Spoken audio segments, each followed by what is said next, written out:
Ayan, hello, good morning. So, ako nga pala si Annalisa Pinotti, ang inyong katulong.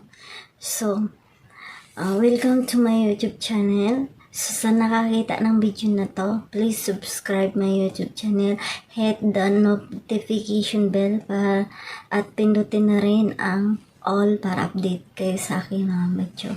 So, ang gagawin ko ngayong video is mukbang kami with tips sa mga OFW sa mga nag-a-apply pa lang ng OFW, yung nagbabalak na mag-abroad. So, itong video na ito para sa inyo na to.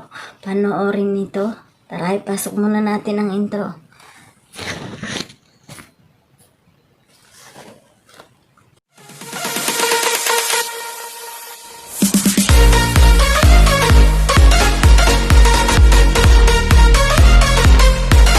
Ayan.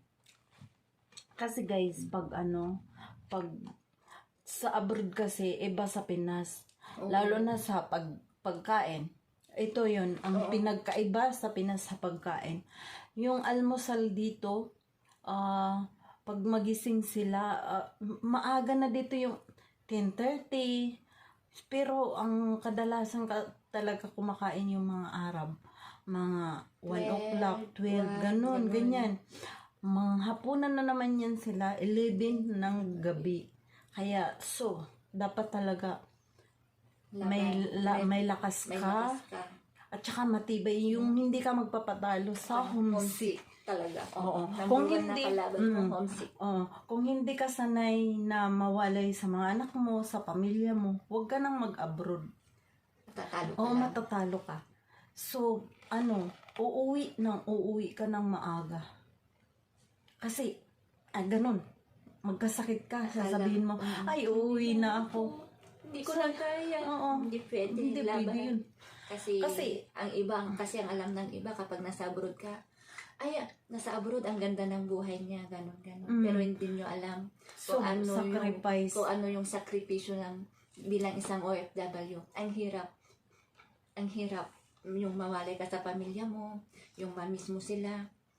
Diyan ka, iiyak ka na lang sa isang tabi. Yung mahirap doon pag tuwing may okasyon sa Pinas, especially Pasko, New Year, birthday. Pero babawi ka na rin doon sa halimbawa mag-message sa yung pamilya mo, Happy New Year. So doon lang parang masaya ka na, mawawala na yung pagod mo. Kasi doon ka humuhugot ng lakas ng loob sa pamilya mo. Kaya ganun dapat talaga kung mag-a-abroad ka, isipin mo muna ng mabuti. Paulit. Yun lang. Hindi, kasi dito sa abroad, share ko sa inyo. Ako dito, 6 ang anak, 2 mag-asawa, 3 palapag ang bahay, ilang kwarto, 8, pang-8 sa akin, ilang CR, 9 na CR, ilang dining room, 3, 2 sa baba, 1 sa taas, Imagine nyo, mag-isa lang siya. Ilang dining room, 2 dining room. So may pa yan sa labas, may yung tinatawag nila dito Diwania. So ibig para sa atin shed house. Oo, shed house. So grabe guys, sacrifice talaga. Kapag nandito rin tayo sa abroad, swertihan lang din talaga tayo sa nagiging amo natin. Paswertihan lang po kung mabait. So yung mga hindi pa nag-a-abroad, sabi nila. At ang importante, magbaon kayo na malaking pasensya. Saka di ba yung kalimutan na, teka lang, isipin ko muna. Natuloy tayo. Pasensya na kayo guys ha. Pasensya na guys, kaya isipin mo, yung di ba pag yung amo mo kasi pag time na utos, dapat sundin mo talaga yan para yung iba kasi nagrereklamo na Nagreklamo. na ano na saka may yung ano na nabubugbog kasi advice ko sa inyo para hindi kayo para gumaan yung loob ng amo nyo sa inyo, pakisama lang guys, pakisama ang number 1. Yun talaga ang important. ang importante Pakikisama. Kasi pakikisama wala tayo sa sarili natin. bayan. Nasa ibang lugar tayo. Kaya kailangan din natin silang Pakisama, igalang at agalang. respeto at pakisamahan Yun ng lang mabuti. naman eh. Yun lang din naman Yun, ang may share natin sa kanila. Saka ano, yung mga Arab kasi, may mga ugali sila. Pero ang ugali, halimbawa magagalit yan sa'yo. Galit lang. Ang galit Pero lang. lipas lang. Ipalilipas lang. Ipasok dito sa tayo niya sa kabila. Ilabas sa kabila. Oh, tapos na. Tapos na. Hindi gaya sa atin dyan sa Pinas na magkaaway kami ngayon, forever nang walang usapan. Hindi ganon. Sila, swertehan lang din talaga sa amo. Maswerte siya, magkapatid yung amo namin, mga mababait din. Mababait. Pero yung, di ba yung sabi ng iba, yung reklamo ng iba na, wala daw pagkain. Kasi, Minsan mayroon ganon. Totoo yun, mga oo, hindi kasi pare-parehas hindi yung kasi amo. pare-parehas ang amo. Minsan madamot, minsan ikaw pa yung magsusurvive ng pagkain. Ikaw ang bibili sa sentimong sahod mo pa. Ikaw ba libre lahat sa amo mo? Wala kang gastos Wala kahit kang peso. gastos. Kahit piso. Swerte tayo kasi ganun yung mga amo natin. Libre sa lahat. So, mula sa Open sa pagkain, sa kahit anong pagkain kainin namin, okay busog lang. na busog. ka. Ikaw lang yung magrereklamo Reklamo sa sa pagkain pagkain. sa mga amo namin. Kaso ako, walang choice. Tumaba. Always payat. Ako naman yung tumaba. Pero ganito na talaga siguro yung katawan ko. Kasi kahit anong diet ko, hindi talaga ako papayat. Nagayat daw siya. Sana pwede lang kunin yung taba niya. Kukunin ko ulit.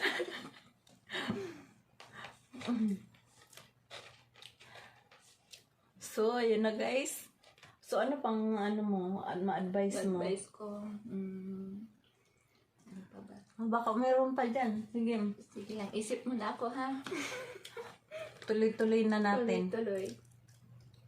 Yung, ano na ba yun? Nakalimutan ko na tuloy yung sasabihin ko.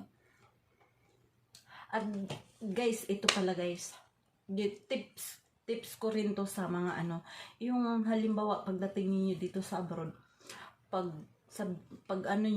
halimbawa wala talagang pagkain yung makurepot yung amo nyo, syempre magluluto na yan, bibigyan ka ng pagkain. Kung hindi mo maubos yun, kasi pag nagbibigay sila talagang grabe, dami. So yung iba isi-save mo, initin mo kinabukasan, almusal, tanghalian, yun na ang mo, diskarte mo. Diskarte mo. Yan ang diskarte ng mga OFW. So, pa-shout out dyan sa mga iba't ibang dako ng mundo, sa mga katulong. Shout out, palagi kayong mag-iingat. Ingat tayong lahat.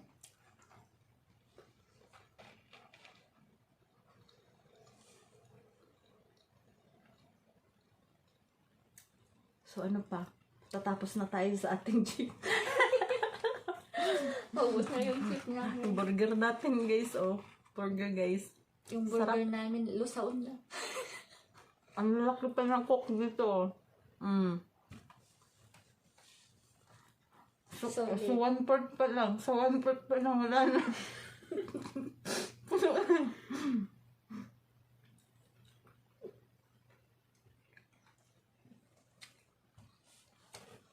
Ayan.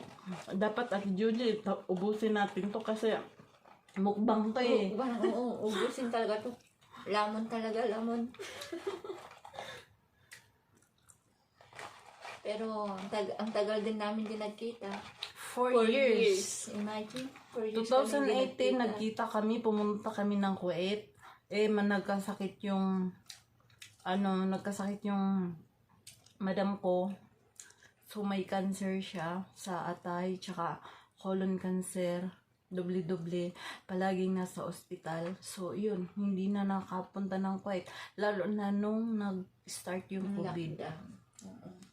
Nagka-COVID Kaya- hanggang ngayon. Tagal namin nagkakita. Ngayon lang, Ngayon lang ulit. dumalaw siya sa amin. Kaya Sila sobrang na yung na-miss ko to. dumalaw. Friend ko. Hindi ko lang siya friend. Kapatid na din. Kapatid. Ano na guys? Ano pa ang tips natin? Ano pa ang advice natin sa iba? Hindi ko na din alam. Basta yun lang guys, wag Basta lang. yun lang. Basta Pagpagalitan pag kayo ng nandito amo tayo, ninyo, huwag na Wag kayong na sumagot. kayong sumagot para Maging para okay lahat. maging okay lang lahat. At saka, kung mabait lang kayo sa amo nyo, huwag kayong Oo. sasagot. At Nagagaan ang loob nila sa'yo. At pagbutihin mo lang yung trabaho mo. Oh, yun ang number one, Importante, ang trabaho. Good job lang. Kasi yung mga Arabo, mga tamad. Kung anong utos din, sige lang. Huwag magreklamo na. Sila ganun lang sa cellphone, no? Saan na ba yung isa kong cellphone? Nawawala na. Lock na sa labas. Nasa labas yun. So, bye-bye na guys. Ayan, magpapaalam na kami. Thank you for watching. No? God bless. Ingat po kayo lahat. Bye-bye. Bye-bye na Ate Julie. Bye-bye. Ingat lahat. God bless sa mga kapwa naming OFW. Ingat lagi and God bless to all. Proud Bye-bye. katulong. Saludo ako sa mga katulong lahat. Kasi marangal yung binubuhay natin sa ating pamilya. Pamilya. Be proud. Be Be kadama. proud, kadama. Bye-bye, guys.